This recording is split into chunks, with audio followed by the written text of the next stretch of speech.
Hello বন্ধুরা, কেমন আছো সবাই? আশা করি খুব ভালো আছো।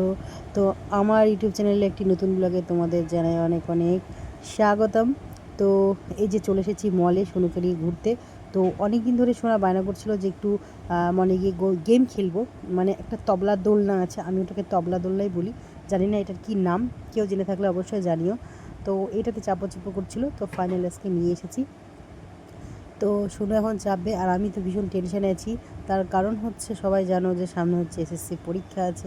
তো জীবনে ফার্স্ট টাইম আমি এসএসসিতে বসবো, আমি ভীষণ এক্সাইটেড। কি পারবো না সেটা পরের কথা, ওটা আমি ভেবে মানে ভবিষ্যৎ ভেবে বর্তমানটাকে নষ্ট করার মানুষ আমি নই। তো এই যে দেখো, ফাইনালি ও দোল্লায় চেপে গেছে তবলাতে। আর ওর বাবা ওনার মেয়ের ভিডিও করতে ব্যস্ত।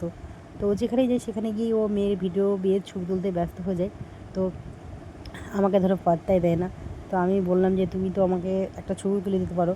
তো বলছে চলো দিই, আপনার দরকার নেই, থাক, আমার নিজের ফোন আছে, ওটা দিয়ে আমি তুলবো, তুমি তোমার মেয়ের ফোন ছবি তোলো। আর ইচ্ছা আছে একটু শ্রীনিকেতনে যাব। তো এই যে ধরো শ্রীনিকেতনে চলে এসেছি। তো এসে এখানে মেনলি এসেছি সেল কবে থেকে দেবে এটা জানার জন্য। মানে 15ই আগস্টের ডিসকাউন্ট এখানটায় প্রতি বছরই দেয়, তো সেটা জানতে এলাম যে কবে থেকে দেবে। তো মহারানীর আবার একটা ড্রেস পছন্দ হয়েছে, তো সেটাই আমাকে বললো। তো ড্রেসটা হয়ে গেছে ছোটো, তো সেই জন্য ওকে কিনে দিতে পারলাম না, ড্রেসটা ওর গায়ে হবে না। আর ও বলছে আমরা এখন ব্লগ বানাচ্ছি, ঘুরতে এসেছি, আর তোমাদের সাথে পরে কথা হবে। আর এই যে দেখো মহারানী সাহেবা বসছে কোথায়, দেখো চেয়ারে বসে গেছে, দেখছো?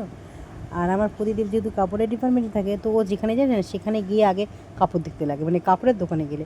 আর এখানে এলে ও বেশিরভাগ টাইমটাই ওই কী বলে তোমার কাঞ্জিবরম শাড়িটা খুব দেখে। এখানে খুব সুন্দর সুন্দর কাঞ্জিবরম পাওয়া যায় শ্রীনিকেতনে। অ্যাকচুয়ালি শ্রীনিকেতনের কাপড়ের সম্ভারটা ভীষণই সুন্দর, আমার খুব ভালো লাগে। একদম লো প্রাইস থেকে হাই প্রাইস অবধি সুন্দর সুন্দর শাড়ির কালেকশন থাকে, তোমরা কিন্তু আসতেই পারো। আর বাড়িতে চলে এসেছি, বাড়িতে এসে যে ডিম ভাজছি, ডিমের অমলেট খেতে কার কার ভালো লাগে জানিও, আমার তো ভীষণ ভালো লাগে। তো চলো টাটা, পরে আবার কোনো একদিন কোনো একটি ব্লগে দেখা হবে।